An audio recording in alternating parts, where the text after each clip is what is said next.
A national crisis. The murder of men and women in blue by the very society they're meant to protect. Police Minister Nathi Nhleko told Parliament how they died. 45.7% were killed whilst attending to complaints, such as robbery, hijacking, and cash in transit.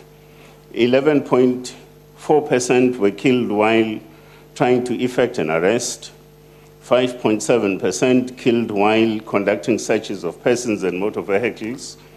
5.7% were killed while pursuing suspects.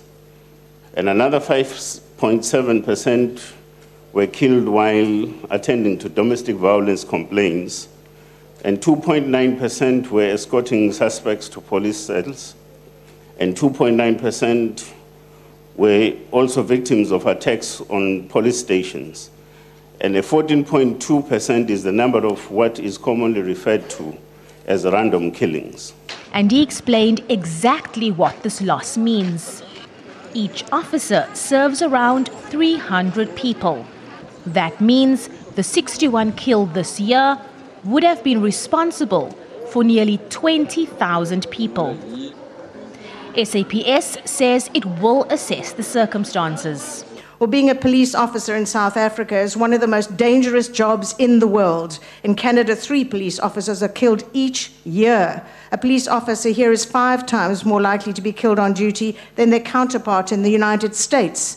Never in the history of this country have our policemen and women been so under threat just by virtue of the fact of their wearing of the blue uniform. Our last line of defense against criminal lawlessness, it is a line that is stretched to almost breaking point right now with a relentless onslaught against our uniformed men and women. Clearly, far more needs to be done to protect our police officers. If we have a situation in this country where Tsotsis will raid a police station in order to capture weapons, where Tsotsis will hold police up and take their weapons in daylight, it is clear that our strategies and tactics in dealing with this type of criminality must have a total overhaul.